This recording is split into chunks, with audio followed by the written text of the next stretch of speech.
बोलिए सदगुरुदेव भगवान की जय। आज इस संसार में मनुष्य 3 ताप से जल रहे हैं।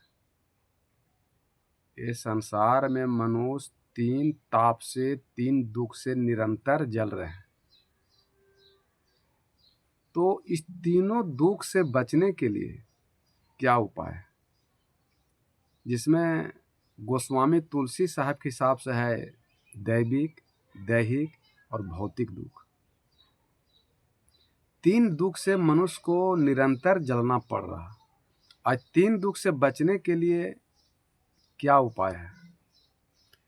तो इस दुख से बचने के लिए लोग देवता देवी पूजा पाठ व्रत उपवास करते हैं कि हमें सुख शांति मिले।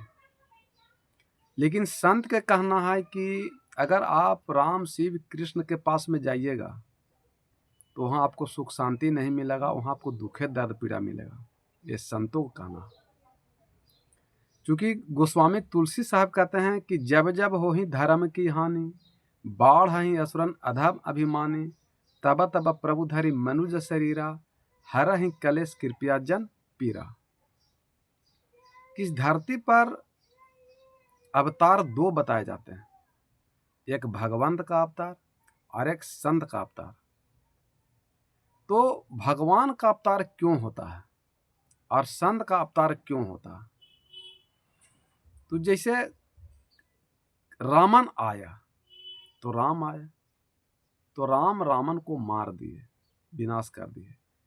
कंस आया तो कृष्ण आए, तो कृष्ण भगवान कंस को मार दिए। क्योंकि भगवान के पास सुधारने की ठेकेदारी नहीं है, उसके पास ठेकेदारी है नरसंहार कर देने की। वो मारेंगे नहीं। ये भ्रम मत रहिए कि आप राम शिव कृष्ण के शरण में चले जाइए तो आपको तीनों ताप से सुख मिल जाएगा। ये संभव नहीं, वहाँ दुखे मिलेगा। जैसे एक प्रमाण के लिए बताते हैं कि विभीषण रहता था रावण के घर में, लेकिन विभीषण को मिल गया हनुमान जैसे संत का संगत, तो लंका में भी एक दीपक जलाने वाला बच गया कि अब मोह भाई भरोसे हनुमंता, अब मिला ही न राम कृपया मिलूं संता। मैंने राम के कृपा के बिना संत मिलते नहीं हैं कि अब मोह भाई भरोसे हनुमंता, अब बिनु हरि कृपया मिला ही नहीं संता। तो राम के बिना, परमात्मा की कृपा के बिना संत मिलते नहीं हैं। और हनुमान जी जैसे संत को दर्शन हो जाते हैं विभीषण को, तो विभीषण जी भी लंका में एक दीपक जलाने लग बच जाते हैं। और अयोध्या में है श्री रामचंद्र जी भगवान, और राम के माता हैं कैकेयी, लेकिन उसकी संगत हो जाती है मंथरा जैसे कुसंगी औरत के साथ। तो क्या राम भगवान को भी घर को चैन से रहने दिया? नहीं रहने दिया। बस इतने समझना 2 चीज की विभीषण जो थे, तो रावण के घर में रह करके भी एक संत के शरण में आने से दीपक जलाने वाले बच गए लंका में। और राम भगवान जो पूरा धरती पर कहते हैं कि राम भगवान है, उन्हीं को पूजा करते हैं, तो उनको माता को मिल गया मंथरा जैसे कुसंग नारी का संग, तो राम के जीवन में भी सुख शांति रहने नहीं दिया। और जो सीता का हाथ का मेहंदी भी नहीं छूटा था, पैर का लाली भी नहीं छूटा था, और उसको वन जाना पड़ा। वन में जाने के बावजूद भी नदी नाला कंदमूल खा करके बड़ी खुश थी सीता, राम लक्ष्मण सीता के साथ, कि जंगल में जा करके लकड़ी चुन करके नदी नाला का कंदमूल खा करके खुश थी सीता। लेकिन ये उतना भी खुशी बर्दाश्त नहीं हुआ, और रावण के द्वारा अपहरण करके ले चल गए लंका में। तो बताइए कि सीता जी लंका में खुश होगी कि रोती होगी? और भगवान का पत्नी है, वहाँ स्वाभाविक बात है कि सीता जी रोती होगी, दुखी होगी, तड़प रही होगी। और श्री रामचंद्र जी सुग्रीव और हनुमान जी के कृपा से ढूंढ कर करके लंका में जा कर करके रावण को मार करके पूरे खानदान का नाश कर दिया, और सीता को वापस लाए। और उसको भी अग्नि परीक्षा देना पड़ा सीता को। अग्नि परीक्षा कितना कड़ा परीक्षा है, ये सोच लिए कि कितना कड़ा परीक्षा, और भगवान का पत्नी होने के बाद भी इतना दुख झेल रहे हैं। तो राम को चाहे इस संसार में जितना वाहवाही मिल जाए कि दुश्मन के घर में चढ़ करके घुस करके रावण को मार करके अपने सीता को ले आए, लेकिन सीता को क्या मिला? दुखी मिला, शांति नहीं मिला, सुख नहीं मिला। और अयोध्या आए। अयोध्या आने के बावजूद भी कुछ लोगों के कहने के ऊपर राम जी सीता को घर से बाहर कर दिए। उस अवस्था में, गर्भावस्था में, कि जिस समय एक स्त्री को, सीता को, माता पिता, सास ससुर, पति का अति आवश्यक था, वो समय अलग कर दिए जिस समय गर्भावस्था था। गर्भावस्था का पीड़ा क्या होता है पुरुष लोग नहीं जाने, लेकिन माता लोग जानते हैं क्या पीड़ा है। उस समय सीता को सास ससुर माने माता पिता का कितना बड़ा उसको सहयोग की जरूरत था। उस समय सीता को जंगल में जाना पड़ा, और वो जंगल में जब चले गए तो उस सीता को एक संत ने मदद किया। उस संत का नाम था वाल्मीकि संत। इसमें लोग कहते हैं कि उल्टा नाम जपत जग जाना, बाल भय वाल्मीकि भय ब्रह्म समाना। तो सोचिए कि एक भगवान के पत्नी, भगवान हो करके अपने पत्नी को दुख दिए, और उस दुख का निवारण किए एक संत ने। इसलिए शास्त्र वेद कहता है कि जब जब होही धर्म की हानि, बाढ़ हई असुरन अधम अभिमानी, तब तब प्रभु धरि मनुज शरीरा, हरहि कलेश कृपया जन पीरा। क्योंकि धरती पर दो अवतार हुए हैं, एक संत और एक भगवान। तो भगवान का अवतार क्यों हुआ? कि रामन आए तो राम आए, रामन आया तो राम आए, तो राम रावण को मार दिए। कंस आया तो कृष्ण आए, तो कृष्ण भगवान कंस को मार दिए। लेकिन अंगुली माल डाकू आया और बुद्ध भगवान आए तो बुद्ध भगवान अंगुली माल डाकू को सुधारे, संहार नहीं किए। रत्नाकर डाकू आए तो नारद जी सतऋषि उसको सुधारे, मारे नहीं। क्योंकि संत मारते नहीं है, संत सुधारते हैं, ज्ञान बुद्धि दे के सुधारते हैं।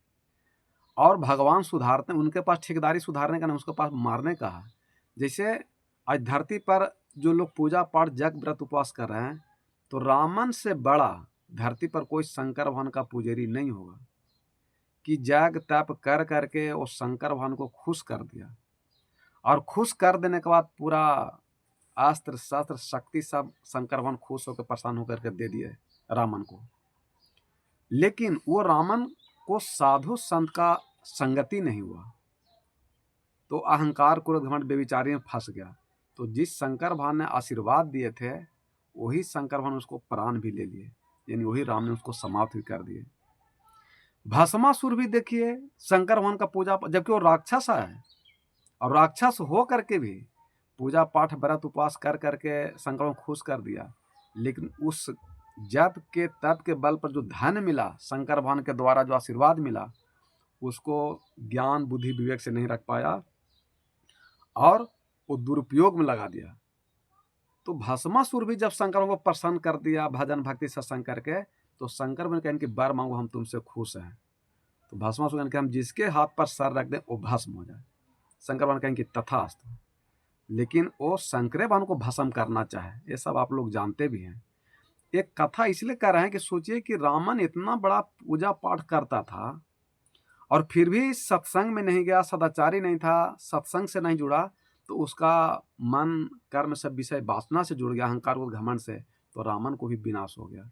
ठीक उसी प्रकार अगर आप कोई भी देवता देवी के पूजा पाठ करते हैं तो कीजिए, कोई बुरा बात नहीं है। लेकिन आप दारू ताड़ी मांस मछली मुर्गा नहीं छोड़ते हैं, अहंकार को घमंड नहीं छोड़ते हैं, तो जिस देवता का पूजा पाठ कर रहे हैं वही देवता देवी आपको दुख दर्द देंगे, मारेंगे पीटेंगे, वो आपको छोड़ेंगे नहीं। ये कहने का मतलब है, समझिए इस बात को आप लोग। लेकिन संत का काम है सुधारना, संत का काम है सुधारना, मारना नहीं। हमारे गुरुदेव एक जगह प्रवचन सत्संग कर रहे थे, तो उसमें 5-5 मिनट सबको बोलने का मौका मिला था। तो बोलने वाला के लाइन में एक वकील भी थे। वो वकील तो भाई दिमाग के तिकड़मबाज रहबे करते हैं। वो वकील साहब बोले कि इतना धरती पर प्रवचन सत्संग साधु संत महात्मा है और 30,000 पूरा पंडाल लग रहा है हिंदुस्तान में, फिर भी चोरी, डकैती, बलात्कार, रेप रोक नहीं रहा, कलह कलेश रोक नहीं रहा। इसलिए ये सब साधु संत के सत्संग करने से कोई फायदा नहीं है। ये वकील साहब प्रश्न किए, और वकील साहब बोलने के बाद हमारे गुरुदेव का बोलने का टाइम था। सतगुरु भाई साहब का, हमारे गुरुदेव जी का नाम था, जो कबीर पारक निकेतन के संस्थापक हैं। तो हमारे गुरुदेव कहीं कि वकील साहब आप प्रश्न किए तो तनी उत्तर भी सुनते जाइए तो बड़ा कृपा होगा। क्योंकि आप प्रश्न कीजिए और उत्तर नहीं अगर सुनिएगा तो आपको समझ में नहीं आएगा दुनिया की संसार क्या है। इसलिए आप 10 मिनट जो आप प्रश्न किए हैं उसका उत्तर सुन लेते तो बहुत बड़ा कृपा करते सब पर। तो वकील साहब बैठ गए, गुरुदेव का बात मान लिए, वो बैठ गए थे। गुरुदेव कहते हैं कि एक चीज बताइए वकील साहब जी, कि धरती पर hospital, medicine, doctor, nurse, hospital है कि नहीं? सरकार ने मेडिकल, दवा, दारू, इतना डॉक्टर हॉस्पिटल दे रहा है कि हद से बाहर। तो एक चीज बताइए वकील साहब कि इतना डॉक्टर, नर्स, सुई, टैबलेट, पानी चढ़ता रहने के बावजूद भी आज धरती पर रोगी है कि नहीं, बीमारी हो रहा है कि नहीं? कहीं की हो रहा। तो क्या इसको हॉस्पिटल को बंद कर देना चाहिए? डॉक्टर नर्स को छुट्टी देना चाहिए? आप वकील साहब अपने मुंह से बता दीजिए, कहीं की नहीं।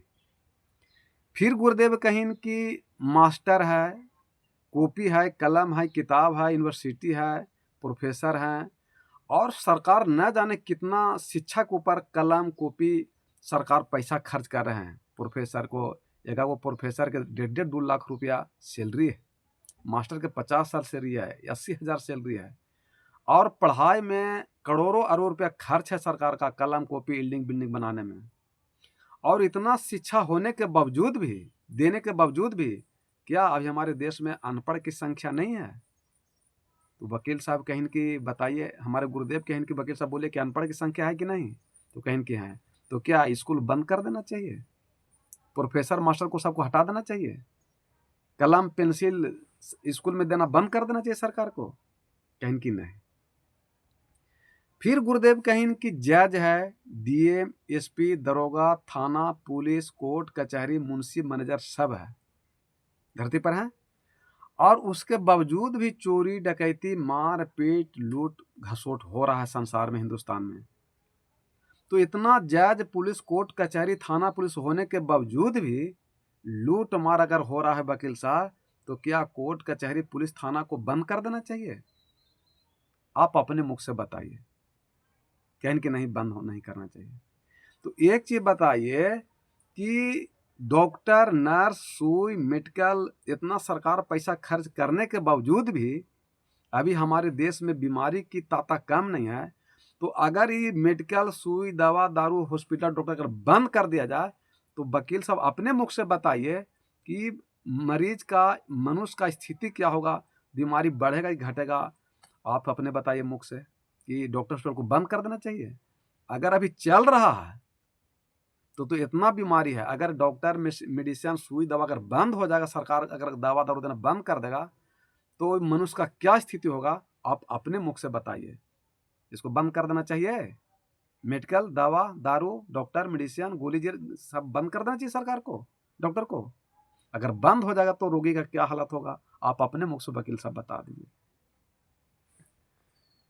जज, थाना, पुलिस, कोर्ट कचहरी इतना होने के बावजूद भी लूट मार, चोरी बेईमानी खत्म नहीं हो रहा। अगर इसी को अगर बंद कर दिया जाए, कोर्ट कचहरी थाना पुलिस को बंद कर दिया जाए, तब देश की स्थिति क्या होगा वकील साहब? आप अपने मुख से बता दीजिए कि 1 मिनट भी कोई आदमी घर से चैन से नहीं रह सकता। खाली 1 दिन के लिए थाना पुलिस कोर्ट कचहरी बंद कर दिया जाए हिंदुस्तान में, तो ना जाने धरती पर क्या हो जाएगा, किसको कौन लूट लेगा, मार देगा, कोई ठिकाना नहीं है। तो वकील साहब बताइए कि एसपी, दरोगा, थाना पुलिस को बंद कर देना चाहिए? तो आज रहने के बावजूद भी इतना लूट मार डकैती हो रहा है, क्रिमिनल हो रहा है, अगर ये थाना पुलिस कोर्ट कचहरी हट जाएगा तो क्या दुर्दशा होगा देश का? आप अपने मुख से बताइए। इसको बंद कर देना चाहिए? सरकार के द्वारा यूनिवर्सिटी, कॉलेज, प्रोफेसर, मास्टर अरबों खरबों रुपया पैसा शिक्षा पर खर्च करने के बावजूद भी हमारे देश में अनपढ़ों की भी कमी नहीं है। तो क्या सरकार को अगर ये मास्टर, हॉस्पिटल, यूनिवर्सिटी को बंद कर दिया जाए तो शिक्षा का ग्राफ बढ़ेगा कि घटेगा, वकील साहब अपने मुंह से बता दीजिए। तो क्या स्कूल, मास्टर, प्रोफेसर, यूनिवर्सिटी को बंद कर देना चाहिए? वकील साहब कहें कि नहीं। ठीक उसी प्रकार आज कुछ पति पत्नी में, माता पिता में, भाई भाई में अगर कुछ प्रेम है तो साधु संत के सत्संग के बदौलत है, टेंट के बदौलत। थोड़ा बहुत जो भी प्रेम भाव करुणा अगर कुछ कहीं कुछ सीख रहे हैं अगर हैं कहीं गांव घर समाज में, तो ये साधु संत महात्मा सत्संग का प्रभाव है। चाहे आप कहीं से प्रवचन सुनिए, टीवी के माध्यम से, मोबाइल के माध्यम से, किसी साधु संत की कृपा से, किसी के माध्यम से सुनते हैं, उसी के बदल कुछ सुख शांति है। तो वकील साहब बताइए कि क्या इस साधु संत महात्मा को प्रवचन सत्संग करना बंद कर देना चाहिए? कहीं कि नहीं।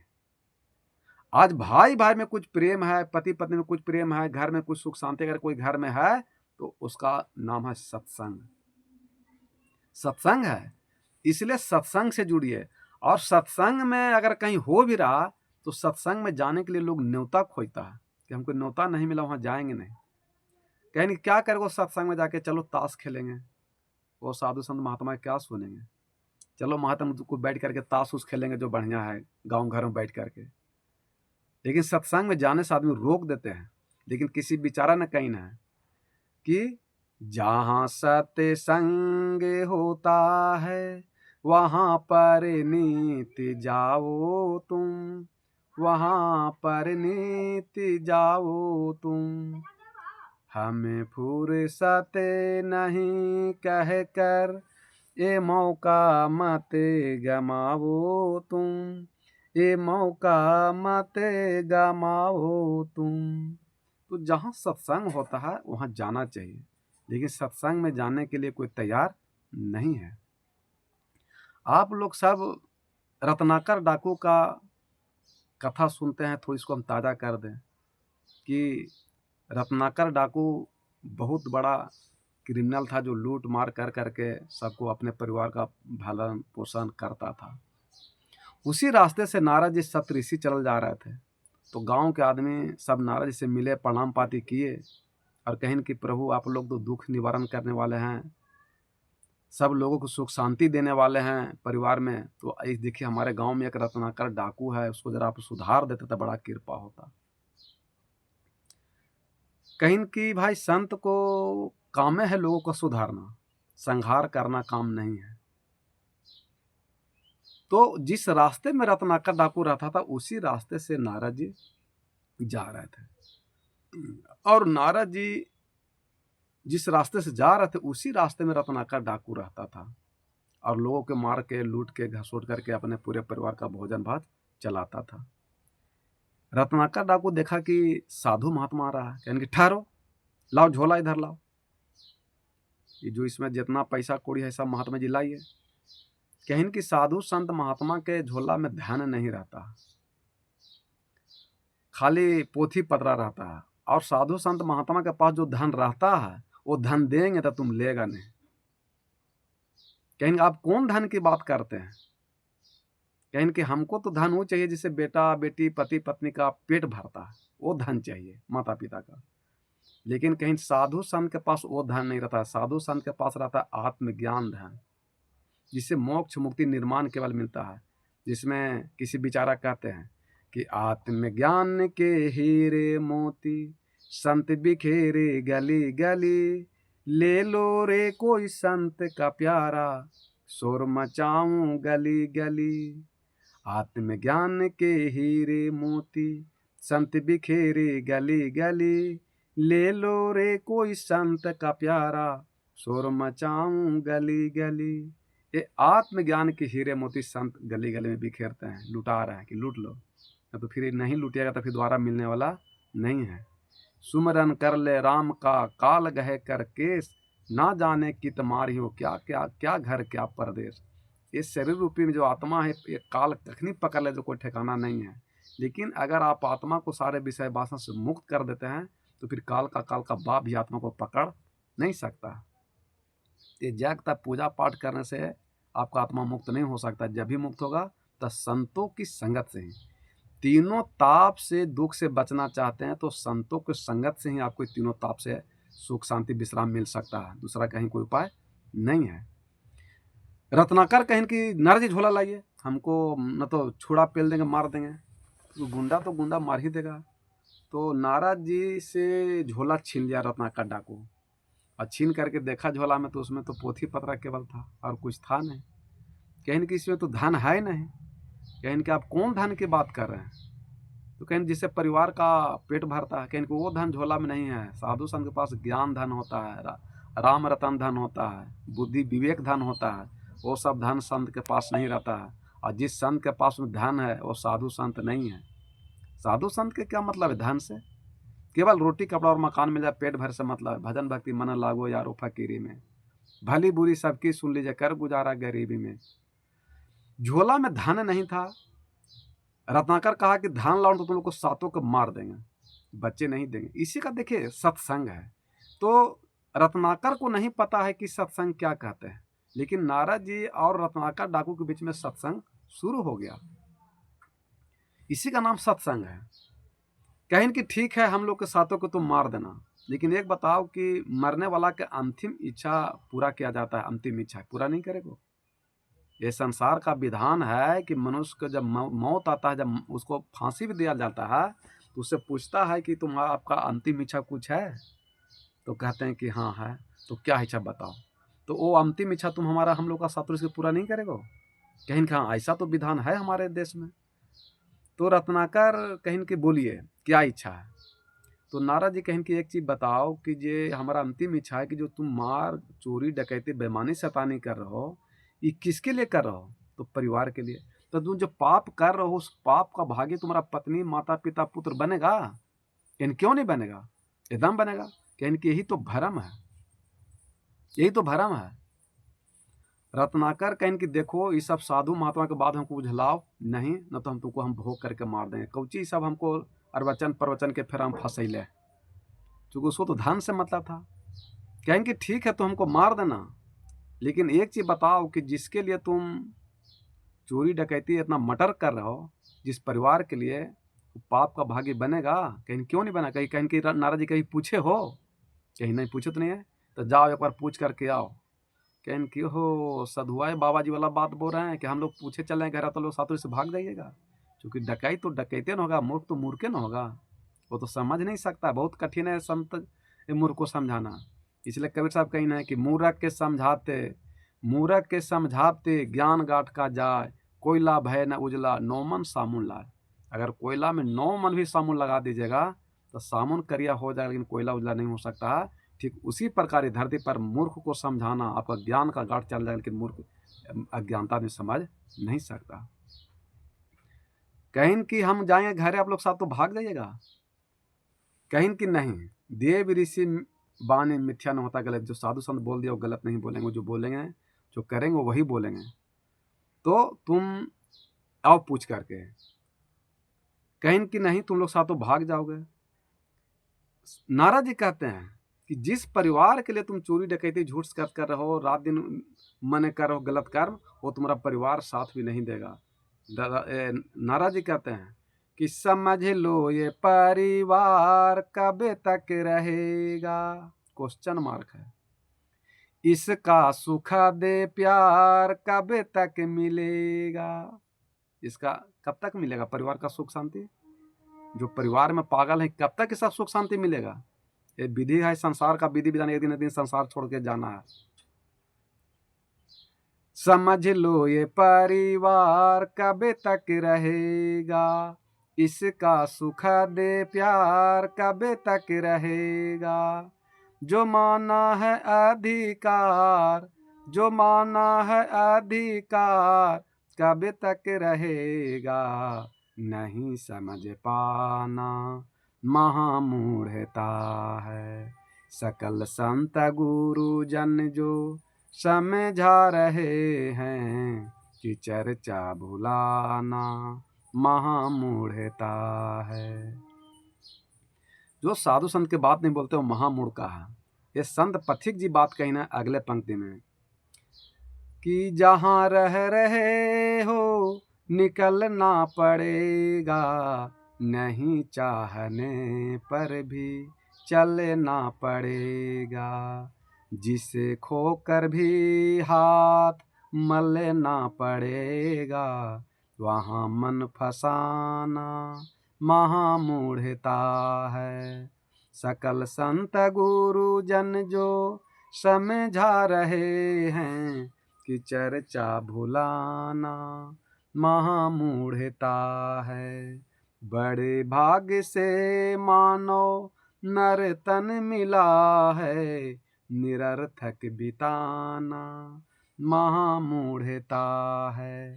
निरर्थक बिताना महामूढ़ता है। सदा शांति रहती है समता के पीछे, जिसकी समता न आती विषमता के पीछे। विषमता रहा करती ममता के पीछे, कि ममता बढ़ाना महामूढ़ता है। कि ममता बढ़ाना महामूढ़ता है। कैसे होगा आपका गृहस्थ आश्रम ध्यान? कोई कह रहा है कि हम बहुत मजबूत हैं, बलवान हैं, वो घर से कौन निकालेगा? लेकिन जहाँ रह रहे हो, ये जब मौत आवाज़ देगा ना काल, तो आपको निकलना पड़ेगा। जहाँ रह रहे हो निकलना पड़ेगा, नहीं चाह करके भी चलना पड़ेगा। आया है सो जाएगा, राजा रंग फकीर, एक सिंहासन चढ़ चलित एक बंधता जंजीर। नारद जी कह रहे हैं कि तुम जिस परिवार के लिए झूठ सच चोरी डकैती कर रहे हो, कभी पूछे हो कि पाप का भागी बनेगा कि नहीं बनेगा? अगर नहीं पूछे तो अगर पूछ लाओ, और तुमको विश्वास मैं दिलाता हूँ, अगर नहीं विश्वास तो लाओ, हमारा धोती से गंज से बांध दो सातों को पेड़ में, और तुम पूछ करके आओ। बहुत समझाए नारद जी, तो रत्नाकर तैयार हो गया और कहीं से रस्सी व्यवस्था कर करके वो सातों ऋषि को पेड़ में बांध दिए। और नारद जी घरे गए, पिताजी से पूछी कि पिताजी, जो हम चोरी डकैती झूठ सच कर करके जो ला रहे हैं और आपको भोजन भात दे रहे हैं, तो क्या उसमें पाप का भागी आप बनिएगा? पिताजी कहीं कह रहे, बाप रे, जो हम बेटा को समझाते थे कि चोरी डकैती मत करो, आज इसको कहाँ से बुद्धि आया? धरती पर के कौन माता पिता हैं जो चाहते हैं कि मेरा बेटा गुंडा हो जाए, क्रिमिनल हो जाए, बदमाश हो जाए, अनपढ़ हो जाए, उडंग हो जाए? कोई चाहते हैं? धरती के कोई माता पिता नहीं चाहते हैं कि हमारा बेटा बदमाश हो। लोहा गर्म था, कहीं कि एक हथौड़ा हम मार देते हैं।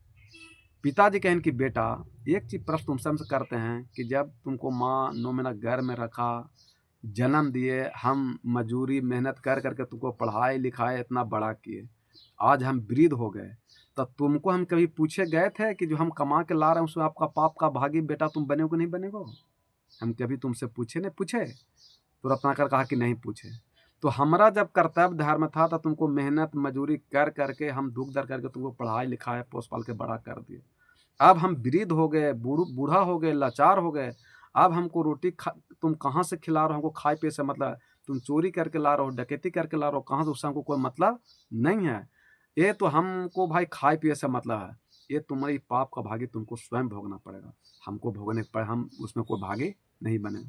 लोहा गर्म था, थोड़ा माता पिता मार दिया, क्योंकि धरती पर कोई माता पिता नहीं चाहते कि हमारा बेटा राड़ हो, क्रिमिनल हो, जो माता पिता को अवहेलना करे, मान नहीं दे, सम्मान नहीं दे और ऊंचा बात करे, माता पिता को गलत अशब्द बोले।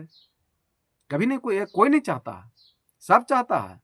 लेकिन वो पुत्र अपने माता पिता को अपमान करता है, ऊंचा बात करता है, लेकिन वो भी पुत्र पोस रहा है अपने। एक चीज ध्यान में रखिएगा आप लोग भी, कि जो आप व्यवहार अपने माता पिता के साथ कर रहे हैं वो आपका पुत्र देख रहा है। जितना आप अपने माता पिता के साथ दुर्व्यवहार कर रहे हैं, ऊंचा आवाज में बात कर रहे हैं, मान सम्मान नहीं दे रहे हैं, उससे 20 गुना आपको मिलेगा। इसको गांठ में बांध करके रख लीजिए, इसको कोई रोक नहीं सकता। ये दुनिया का आकाश नियम है कि जो मनुष्य बोता है वही काटता है। आपको ज्ञान बुद्धि विवेक नहीं रखते थे, माता पिता को लोग अपमान कर देते हैं, चाहे ऊंचा आवाज बात करते हैं, चाहे पिता को छोट समझते हैं। जिसने आपको पोस पाल के बड़ा किया उसी को आप छोट समझ रहे हैं। जिस दिन ताक देगा ना, उसी दिन आप छोटा हो जाइएगा। इसलिए माता पिता को छोट बनाने की जरूरत मत कीजिए। तो लोहा गर्म था, माता पिता एक हथौड़ा मार दिए कि बेटा, जब तुम छोटा था तुमको हम भोजन भात तुमको दिए, अब हम बूढ़ा बुजुर्ग हो गया, तुम कहाँ से लाके दो? चोरी लेके देखे, उससे हमको मतलब नहीं, हमको केवल खाने पीने से मतलब है, तुम जानो। पहला झटका लग गया रत्नाकर डाकू को। दूसरा पुत्र था, पूछा कि बाबू रे, चोरी डकैती करके हम ला रहे हैं, उसमें पाप का भागी तुम बनेगो? कहें कि हमारा खाए पिए पढ़े लिखे से मतलब है पिताजी, आप कहाँ से ला, उससे कोई लेना मतलब नहीं है। वो दूसरा झटका लग गया। फिर गए अपने रत्नाकर डाकू अपने पत्नी के पास, जिसे अर्धांगिनी कहते हैं, जो आधा सुख दुख का मालिक होता है।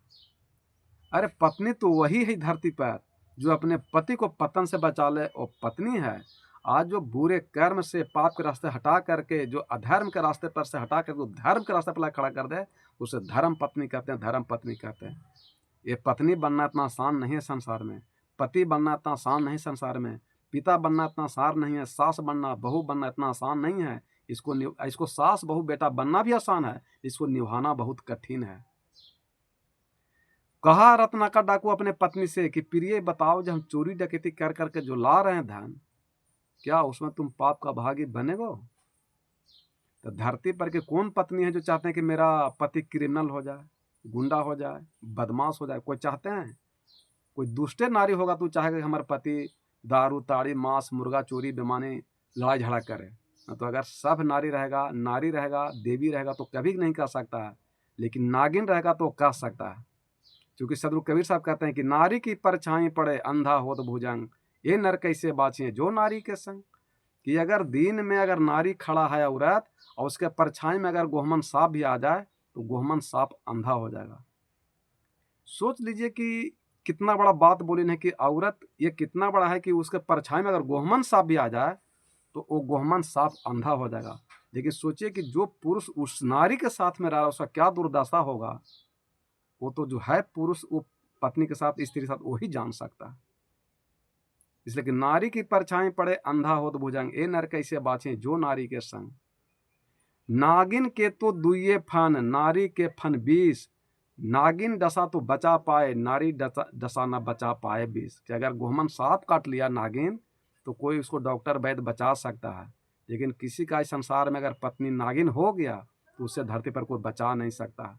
सांप तो काटेगा एक बार तो बच जाइएगा चाहे मर जाइएगा, लेकिन ये स्त्री रूपी जो नारी नागिन हो जाता है वो घंटे घंटे मिनटे मिनटे महीने महीने सालों साल डसते रहता है। और गोस्वामी तुलसी साहब कहते हैं रामायण में इसी बात को कि नारी विवश नर सकल गोसाई, ना चाहे नट मर कट की नाई। कि जैसे बंदर को पकड़ लिया कलंदर और उसके पूरे गांव में नचाता है और वो बंदर का कमाई ही वो कलंदर खाता है, ठीक उसी प्रकार ही धरती पर पुरुष अपने पत्नी को सुख शांति के लिए रात दिन मेहनत के ठंडा गर्मी बरसात में कमाता है, लेकिन उसके बावजूद उसका पत्नी कहता है कि आप हमारे लिए क्या किए, कुछ दिया है तक जी। और जैसे कलंदर नचा रहा है बंदर को, उसी प्रकार स्त्री इस धरती पर अपने पुरुष को यानी परमात्मा को यानी गोसाई माने पति देव ईश्वर भगवान जो कहिए एक ही चाहिए, चूंकि नारी के लिए पति से बड़ा कोई भगवान धरती पर नहीं है। इसलिए नारी विवश नर सकल गोसाई, ना चाहे नट मर कटकी नाई। ये स्त्रियां धरती पर के अपने पुरुष को वैसे नचा रहे हैं जैसे कलंदर बंदर को पकड़ के नचा रहा है और उसी बंदर का कमाई कलंदर खा रहा। यही धरती पर पत्नी अपने पुरुष का ही कमाई खा रहा, लेकिन वही पत्नी अपने पति को नचा रहा। तो सदगुरु कबीर साहब की वाणी और रामचरित मानस दोनों एक है कि दो है। जब राम अपने पत्नी को नहीं समझा पाए कि कह रहे हैं सीता जी कि हमारा सोना वाला हरिन ला ही दीजिए, मान गई सीता। शंकर भगवान अपने पति को नहीं समझा पाए थे। संसार में पति लोग कहाँ अपने पत्नी को समझा लेंगे, तिरिया हट से कोई आज तक बचा है। वो धन है नारी जो नागिन न बन करके नारी बन गया और अपने घर के ज्ञान बुद्धि विवेक से सगुरु को तार दिया, उसे नारी कहते हैं। और अहंकार क्रोध घमंड करके जो पूरे परिवार को डसे उसे नागिन कहते हैं, नागिन कहते हैं। नारी विवश नर सकल गोसाई, ना चाहे नट मर कट की जाए साई। इसलिए आप नारी बनिए, नागिन नहीं बनिए। और नारी बन करके लक्ष्मी बन करके दुर्गा बन करके पूरे परिवार को जीवन धन कर दीजिए। नम्रता विनम्रता संसार रहे तो आपका उद्धार कल्याण हो जाएगा। सबको समझ में आया बात? सही गलत है? तो पत्नी कोई नहीं चाहता कि हमारा पति राड़ हो, सब चाहता है कि मेरा पति ईमानदार हो, अच्छा हो।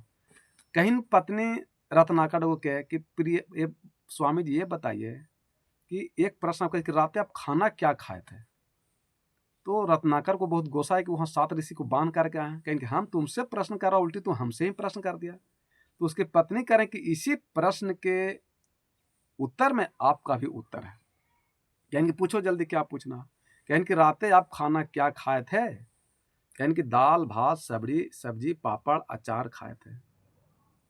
कहेंगे कैसा स्वाद था? कहेंगे कि स्वादिष्ट बनाई थी, बहुत अच्छा था, मन लगा खाए में। तो वो दाल भात सब्जी पापड़ अचार जो हम बनाए और रात में जो आप खाए, तो वही खाना बनाने के दरमियान में मेरे नादानी के चलते, मेरे गलती कारण जो गर्म पानी में तसला में डालना पड़ता है नारी को चावल, तो गलती कारण फिसल जाने के चलते देखिए हाथ चल गया मेरा वो तसला में गर्म पानी में खोलते में, तो देखिए बहुत फोला हो गया। फोला मैंने फोका, आप लोग समझते हैं ना, फोका। तो देखिए कि रातें जो हम खाना बनाए और मेरा गलती था, तो पूरे परिवार आप लोग खाना चाट-चाट के खाएँ, दाल, भात, सब्जी, पापड़, अचार। लेकिन वो खाना बनाने में मेरे गलती कारण, मेरे नादानी कारण जो हाथ जल गया, तो हाथ का फोड़ा का जलन हम झेल रहे हैं कि आप पूरा परिवार झेल रहे हैं? नारद ये रत्नाकर डाकू कहा कि तू हमको हाथ दिखाया तो पता चला कि तोर हाथ जला, तुमको तो पता भी नहीं चलता। कहें कि पतिदेव इंसान के लिए इशारे काफी रहे कि हम खाना बनाए और खाना बनाने के दरमियान में मेरे गलती के कारण, मेरे नादानी के कारण मेरा हाथ फिसल जाने का, मेरा गर्म पानी में खोलते में हाथ चला गया और हाथ जल गया, और उस खाना आप लोग पूरे परिवार चाटे खाए, लेकिन हाथ का जलन जो लहर था वो रात भर हम अकेले झेले हैं, और अभी जो जख्म इसका दुख दर्द हम झेल रहे हैं। तो स्वामी जी ये बताइए कि आप चोरी डकैती कर रहे हैं, उसका फल का पाप आपको आपको खुद भोगना पड़ेगा। इसमें हम लोग कोई भोगें, पत्नी हम भोगेंगे नहीं। चूंकि कोई पत्नी नहीं चाहता कि मेरा बेटा गर्म हथौड़ा देखा, हथौड़ा मार दिया, लोहा गर्म था, एक हथौड़ा मार दिया। रत्नाकर को समझ में आया करे वो साधु संत महात्मा ठीके थे, लेकिन माता पिता पत्नी हाथ जोड़ कहें कि हे प्रभु, आप कहीं भी हो, आपने हमारे बेटे को सुधार दिया, हम आपसे दर्शन तो नहीं कर सकते हैं, लेकिन हम यहीं से आपको प्रणाम करते हैं। जिस ओर में आप हैं हम उन्हें प्रणाम करते हैं कि जो पति मेरा बेटा बहुत एकरार था, गुंडा क्रिमिनल था, जिसको आप सुधार दिए, हम यहीं से नमन आपको करते हैं कि आपको हम सामने दर्शन तो नहीं कर सकते हैं, जा नहीं सकते हैं, लेकिन आपने हमारे पति को, बेटे को सुधार दिए। आप जिस जगह पर हैं हम उन्हें से आपको प्रणाम करते हैं। साहेब बन गई, साहेब बन गई, साहेब बन गई। उनका पत्नी और माता पिता प्रणाम यहीं से नाराज जी किए, और रत्नाकर डाकू सुधर गए। हाथ से तलवार छूट गया, हाथ से छुरी छूट गया, आंख से आंसू, हर हर आंसू बह रहा है, गए जंगल में। अब आप लोग बताइए माता जी कि अब रत्नाकर डाकू का छुरी कहाँ जाएगा, ढोढ़ा पर जाएगा कि बंधन पर जाएगा? रत्नाकर सुधर गया और जा करके साधु संत महात्मा के बंधन खोल दिया, और कहें कि प्रभु आप हमारे शरण में लीजिए, संसार झूठा है, कोई दुनिया में किसी का है नहीं। इसीलिए विचारक कहते हैं कि जरा सत्य संग कर देखो कि क्या बदलावे आता है, कपट सब दूर होता है, जीवन निर्मल हो जाता है। इसी सत्य संग की गंगा में सदा डुबकी लगाओ तुम, सदा डुबकी लगाओ तुम। जहाँ सत्संग होता है वहाँ पर नित्य जाओ तुम, वहाँ पर नित्य जाओ तुम। हमें फुर्सत नहीं कह कर ये मौका मत गमाओ तुम, ये मौका मत गमाओ तुम। रत्नाकर सुधर गया, और कहीं कि भाई जो चोरी डकैती करता था वो अब राम का भजन करना शुरू किया। वही जगह कहीं न नारद जी की उल्टा नाम जपत जग जाना, वाल्मीकि भय ब्रह्म समाना, कि जो इतना बड़ा गुंडा था, डाकू था, वो संत के संगत में होने जाने से एक वाल्मीकि संत बन गए। तो इसलिए कहते हैं कि संत के संगत से आपका उद्धार कल्याण होगा, देवता देवी के पूजा पाठ का उद्धार कल्याण नहीं होगा। इसलिए धरती पर दो अवतार हैं, एक भगवंत का और एक संत का। तो भगवान का अवतार हुआ संहार करने के लिए, और साधु संत महात्मा का अवतार हुआ सुधार के लिए, संहार के लिए नहीं। इसलिए कुछ साधु संत के हाथ में प्रेम का, करुणा का माला है, और देवता देवी के हाथ में भाला है। तो भाला वाला देवता चाहिए कि माला वाला देवता चाहिए, ये आप लोग तय कीजिए। क्योंकि भगवान आपको पूजा पाठ करते हैं, अगर आप सत्संग में नहीं आइएगा, साधु संग में नहीं आइएगा, तो वो देवता देवी आपको सुधारेंगे नहीं, वो आपको नंगसंहार करेंगे, मारेंगे। क्योंकि उनके पास ठेकेदारी है संहार करने के लिए, मारने के लिए, सुधारने के लिए सिधारी है साधु संत महात्मा के पास। तो साधु संत महात्मा को ज्ञान बुद्धि देकर सुधारेंगे, संहार करेंगे नहीं। इसलिए मनुष्य 3 दुख से निरंतर ताप में जा रहा है, दैविक, दैहिक, भौतिक दुख। तो ये तीनों दुख से अगर बचना चाहते हैं तो भगवान के शरण में इसको कल्याण नहीं होगा। जब भी आपको इसको बचेगा तो संत के शरण में आने से ही आपको ज्ञान बुद्धि विवेक से कल्याण हो सकता है और आप अपना जीवन को धन बना सकते हैं। इसलिए संत के शरण में जाना चाहिए। इसलिए राम जी कहने की भक्ति स्वतंत्र सकल सुखानी, बिना सतसंग न पावहि प्राणी। श्री रामचंद्र जी रामचंद्र लिखें कि भक्ति स्वतंत्र, सकल भक्ति स्वतंत्र है। बड़ा छोटा, बैकवर्ड फॉरवर्ड, हिंदू मुसलमान कोई भी कर सकता है, स्त्री पुरुष कोई इसके बंधन नहीं है, कि एकदम स्वतंत्र है। भक्ति स्वतंत्र सकल सुखानी, और सभी सुखों का खान है सत्संग। कि भक्ति स्वतंत्र सकल सुखानी, अब बिना सत्संग न पावे प्राणी। कोई भी प्राणी स्त्री पुरुष चाहते हैं कि हमारे जीवन में सुख शांति आनंद हो, तो बिना सत्संग से नहीं होगा। अगर आप सत्संग में गए हैं और साधु संत महात्मा को वाणी सुनकर उस पर चलते नहीं है, तो सत्संग में जाने से भी कोई फायदा आपको नहीं मिलेगा। कोई कहवो करता है कि हम तो सत्संग में 10 साल 20 साल से हैं, लेकिन हमें तो कोई सुधार नहीं हुआ। तो आपका शरीर है साधु के संग में, लेकिन मन आपका कुसंगे में है, व्यभिचारे में है, अहंकारे क्रोध घमंड में, तो कैसे सुधार होगा। जिसमें गोस्वामी तुलसी साहब कहना है कि मन तो रमे संसार में, तन साधु के संग, तुलसी आए वियोग ते, नहीं लागा हरि रंग। आप भले साधु संत के शरण में बैठल हैं, लेकिन आपका मन कुसंग में है और शरीर सत्संग में है। लेकिन आप खेत में काम कर रहे हैं, करते रहिए, मन आपका रहे सत्संग में, अच्छा विचार में, विवेक में, तो आपका उद्धार कल्याण हो जाएगा। आप कोई काम कहिए, मन कर से कर्म करहु विधि नाना, सूरत रह जहाँ कृपया निधाना। आप हाथ गोड़ नाक मुंह से काम करते रहिए संसार के लिए, लेकिन मन से ध्यान परमात्मा पर लगा रहे, तो आपका उद्धार कल्याण हो जाए।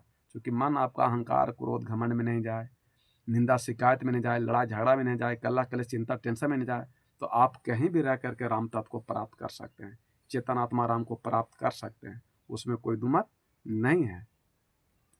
तो सत्संग संतों की संगत से ही अब तीनों ताप से मुक्ति मिल सकता है, सुख शांति मिल सकता है। दूसरा कहीं कोई उपाय नहीं है। क्योंकि इस धरती पर 2 अवतार, एक भगवंत का और एक संत का। तो भगवान का अवतार क्या हुआ, आप लोग सब देखे कि जब राम जी अपन पत्नी को सुख शांति नहीं दिया, और राम अपन पत्नी को भी घर से निकाले, तो उनको भी सुख शांति एक संत दिया। तो फिर आप कहाँ आप लोग सोच रहे हैं कि भाई आपको शिव से और राम से किसके जाके शरण में आपको उद्धार कल्याण हो जाएगा। क्योंकि संत के शरण में, सत्संग के शरण से ही आपको उद्धार कल्याण हो सकता है, दूसरा कहीं को उपाय नहीं है। मनुष्य एक सामाजिक प्राणी है, और कोई भी प्राणी का निंदा शिकायत करना हमारा उद्देश्य नहीं है। लेकिन सत्य बात को संतों के द्वारा नहीं बोला जाए, तो झूठे भक्ति को भक्ति मान लेंगे और मनुष्य को उद्धार कल्याण नहीं होगा। इसलिए कबीर साहब कहे ना कि साचा शब्द कबीर का प्रकट कहे जग माही, जैसा को तैसा के हुआ तो निंदा न है। कि कोई आदमी अगर गलत रास्ता पर जा रहा है, उसको अगर हम कह दें कि जहाँ आपको जाना ये रास्ता वहाँ नहीं पहुँचाएगा, तो ये वो बेइज्जती नहीं है, निंदा नहीं है, व्यंग है कि आप ये रास्ता को छोड़ के रास्ता पर जाइए। हम उनको कोई साधु संत निंदा नहीं कर रहे हैं। उसी प्रकार जब मनुष्य सुख शांति चाह रहे हैं, पूजा पाठ करने को जहाँ कर, वहाँ सुख शांति नहीं मिलेगा, मुक्ति नहीं मिलेगा, तो ये बताना ये निंदा शिकायत नहीं है, ये व्यंग है। इसलिए सदगुरु को इसको व्यंग कहते हैं, निंदा शिकायत नहीं करते हैं। कि अगर हम सत्य बात को नहीं बोलेंगे तो लोग झूठे भक्ति करते रहे, तो लोगों को कैसे उद्धार होगा। तो मेरी वाणी से अगर कहीं दुख दर्द तकलीफ हुआ होगा तो हमको क्षमा कर दीजिएगा। और मन वाणी में कहीं 19-20 हो सकता है, हम भी एक मनुष्य प्राणी हैं, तो इसमें तो भाई कसम नहीं खाते कि हमसे गलती नहीं हो सकता, हमसे भी गलती हो सकता है। इसलिए आपसे हाथ जोड़ के क्षमा मांगते हैं। साहेब बंदगी, साहेब बंदगी, साहेब बंदगी। बोलिए सदगुरुदेव भगवान की जय।